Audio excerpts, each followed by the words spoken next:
이스라엘 백성은 가나안 족속을 완전히 진멸하지 않았습니다. 그래서 결국 가나안 족속과 함께 가나안 땅에서 공존하며 살게 됐습니다.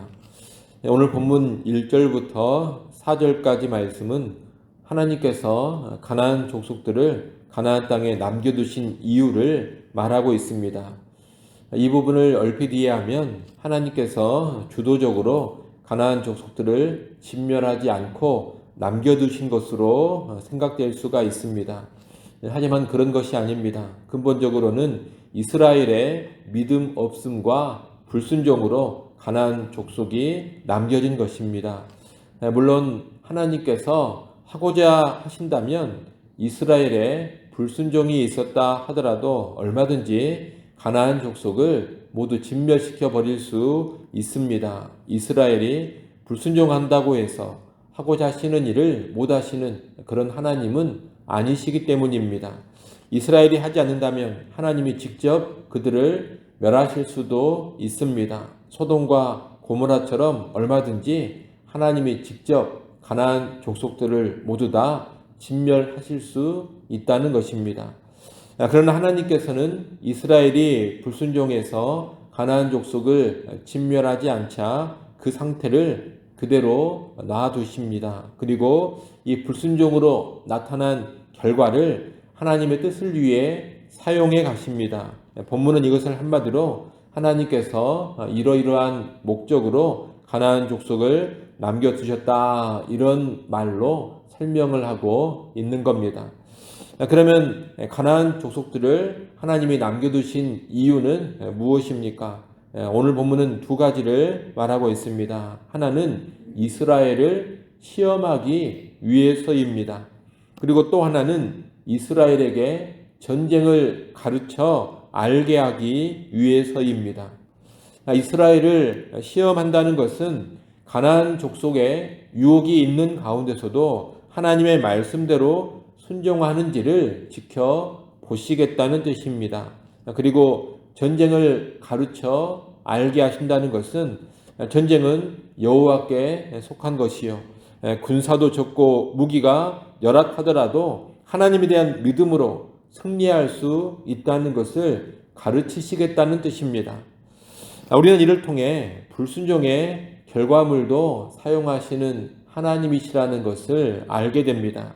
비록 이스라엘이 불순종했다 하더라도 이제 그 불순종이 초래한 일들 앞에서 하나님이 의도하는 대로 움직인다면 새로운 소망이 있을 겁니다. 우리가 불순종할 때도 마찬가지입니다. 불순종은 분명히 하나님이 기뻐하시지 않는 결과를 가지고 옵니다. 그러나 이미 벌어진 일, 이미 발생한 사태 앞에서 이제 어떻게 반응하느냐가 중요합니다.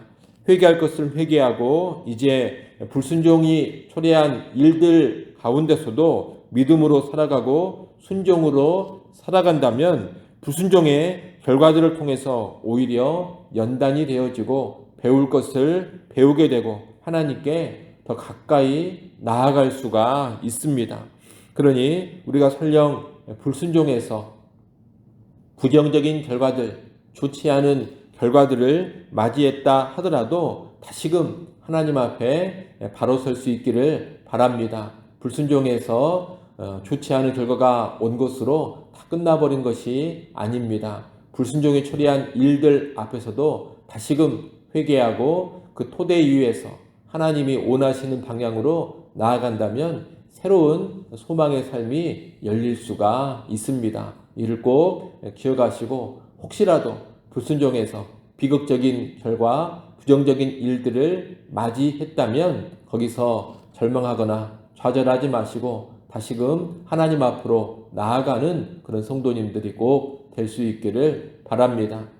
이렇게 하나님은 이스라엘의 불순종의 결과를 가지고서 이제 앞으로 순종을 시험하고 전쟁을 가르치고자 하시는데 본문 5절 6절에 보면 이스라엘은 순종의 시험에서 실패해야 합니다.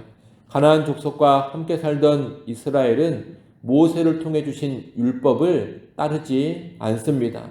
그들은 가나안 족속과 통혼하며 가나안 족속의 신들을 섬겨버립니다. 하나님의 백성의 정체성을 버리고 가나안 민족에게 동화되어 버린 겁니다. 지금 이스라엘은 우리가 앞서 봤던 모습들, 즉 정복 전쟁을 포기하고 가나안 족속을 진멸하지 않고 그들과 함께 사는 그런 정도가 아닙니다. 이제 거리낌 없이 아들, 딸들을 주고받으며 결혼하고 하나님을 완전히 버리고 가나안의 신들을 섬겨버립니다. 가나안 사람들과 아무런 차이도 없는, 구별도 없는 그런 수준으로 전락을 해버린 겁니다. 이렇게 이스라엘이 불순종의 결과 앞에서 오히려 더욱 심각한 불순종과 배교의 수준으로까지 나가버리자 하나님은 이스라엘을 징계하십니다. 이스라엘을 메소포타미아의 왕 구산 리사다임의 손에 넘겨버리신 겁니다. 그래서 구산 리사다임에게 이스라엘은 8년 동안 압제를 당합니다. 여러분, 이스라엘은 애굽 땅에서 바로의 압제를 벗어나 자유의 땅 가나안으로 들어온 백성입니다. 그런데 불순종의 결과 다시 압제받는 종살이를 하고 있습니다. 불순종의 결과로 자유하라고 주신 땅에서 오히려 압제를 당하고 있는 겁니다. 여러분, 이스라엘 백성들은 결혼도 이스라엘 사람과만 해야 하고 섬기는 신도 하나님만 섬겨야 하고 율법의 말씀대로 살아야 하는 것을 답답하게 생각하고 억압으로 생각했을 수도 있습니다. 오히려 결혼하는 것도 가나안 사람과 마음대로 하고 섬기는 신도 마음대로 선택하는 것이 진정한 자유라고 생각했을지 모릅니다. 그런데 그렇게 자기들 마음대로 결혼하고 자기들 멋대로 신을 선택해서 섬기고 율법의 말씀도 다 내팽개쳐 버리니 최종적인 결과가 어떻게 됩니까? 자유가 온 것이 아닙니다. 자유롭게 사는 것처럼 보였는데 결국은 종노릇하고 있습니다. 다시 압제를 당하고 있는 겁니다. 그래서 예수님께서는 뭐라고 말씀을 하셨느냐? 너희가 내 말에 거하면, 내 말 안에 있으면서 순종을 하면 진리를 알고 그 진리가 너희를 자유케 하리라. 그렇게 말씀을 하신 겁니다. 언제나 참된 자유는 진리의 말씀 안에서 순종하는 데 있는 겁니다. 우리는 순종을 통해서만 진정한 자유를 누릴 수 있다는 것을 결코 망각해서는 안 되겠습니다. 이스라엘은 8년 동안 압제를 당하면서 아주 심한 고통을 당하게 됩니다. 그러자 그때서야 하나님을 기억합니다. 그리고 하나님께 부르짖습니다. 오늘 본문에 보면 하나님께 부르짖는다, 여호와께 부르짖는다라는 표현이 9절에 나오고 있는데 이 부르짖음은 일종의 회개라고 말할 수가 있겠습니다. 이스라엘 백성은 큰 고통을 겪게 되니 그때서야 하나님을 기억하고 회개하면서 하나님께로 돌아온 것입니다. 이에 하나님은 사사 온니엘을 들어 사용하십니다. 하나님은 온니엘과 함께 하사 이스라엘을 압제하던 구산 리사다임을 온니엘의 손에 넘기십니다. 그 결과로 이스라엘은 압제에서 벗어나게 되고 40년간의 평안을 누리게 됩니다. 회개하고 돌아왔을 때 하나님께서 이스라엘을 다시 회복시켜 주신 겁니다. 우리 또 이 모습을 통해서 아무리 범죄하고 불순종하고 최악의 상황으로 나간다 하더라도 회개하고 돌아오면 다시금 받아주시고 회복시켜 주시는 그 은혜의 하나님을 보게 됩니다. 하나님은 자기 백성을 완전히 버리시지 않는 그런 분이신 겁니다. 아무리 불순종하고 또 불순종하고 범죄하고 또 범죄해서 완전히 나락으로 떨어져 버렸다 하더라도 바로 그런 상황 속에서도 회개하고 하나님께로 돌아오면 하나님은 다시금 길을 열어주시고 소망을 주시고 살려주시는 겁니다. 그러니 그 어떤 절망의 상황, 범죄로 인한 그 어떤 나락의 상황에 떨어졌다 하더라도 회개하여 돌이키기만 하면 새로운 소망의 문이 열린다라는 것을 우리는 꼭 기억하면서 살아갈 수 있어야 하겠습니다. 아울러 온니엘이 앞장서서 승리한 이 전쟁을 통해서 전쟁은 여호와께 달려 있다는 것을 하나님은 이스라엘 백성에게 알게 하셨습니다.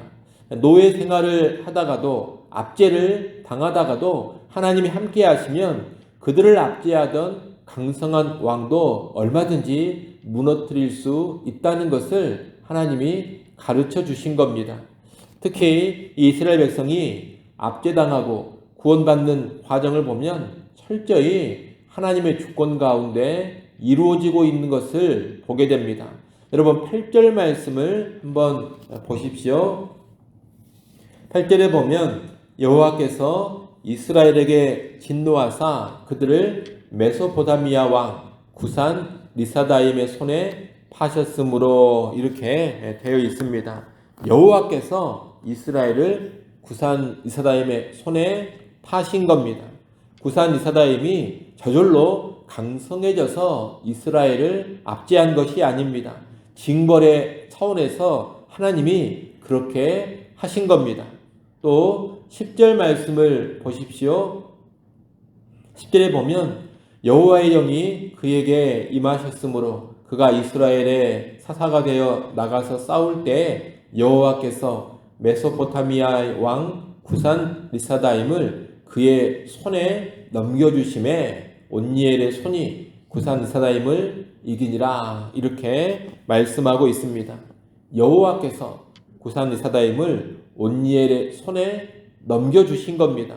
온니엘이 특별하고 온니엘이 대단해서가 아니라 하나님께서 온니엘의 손에 대적을 넘겨주셨다는 겁니다.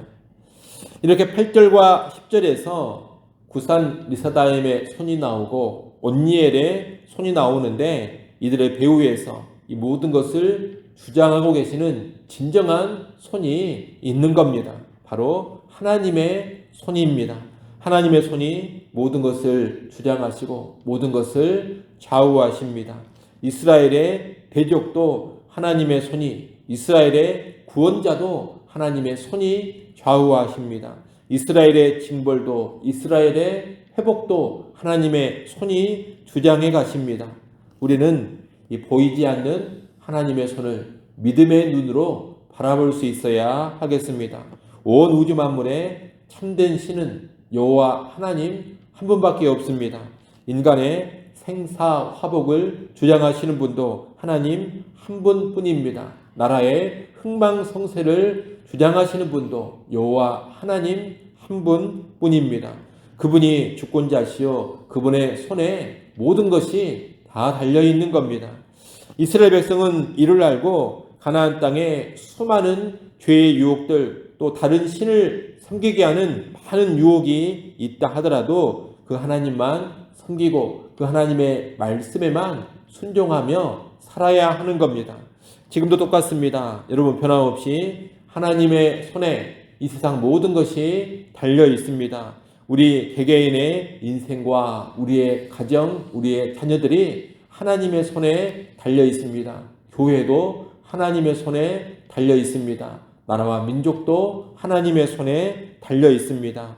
인간의 생사화복 모든 것의 흥망성쇠가 하나님께 달려 있는 겁니다. 우리는 절대주권자가 하나님이라는 것을 분명히 확신하고서 그분만을 섬기며 그분의 말씀에 순종하며 살아갈 수 있어야 하겠습니다. 여러분 다시 한번 믿음의 눈을 밝게 뜨시고 모든 것을 주장하시는 여호와의 손을 바라보시기를 바랍니다. 그런 가운데 오늘 하루도 절대주권자 그 하나님의 말씀에 온전히 순종해가는 우리 모두가 될 수 있기를 간절히 바랍니다. 기도합니다.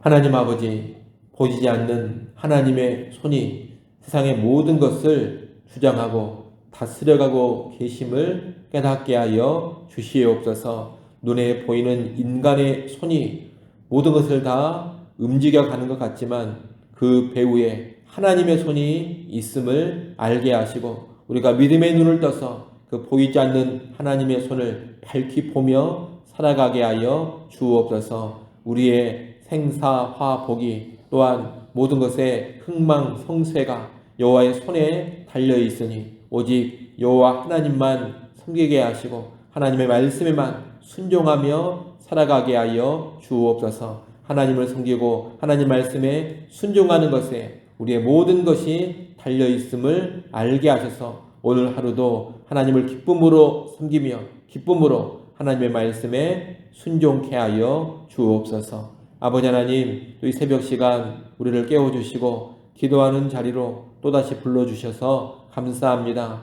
기도하는 시간 겸손히 엎드리게 하시고 주권 하나님을 바라보고 의지하는 시간 되게 하여 주옵소서. 우리의 모든 걱정과 근심과 염려거리들 주인 되신 하나님께 맡겨버리게 하시고 평안을 누리게 하여 주옵소서. 예수님의 이름으로 기도드리옵나이다. 아멘.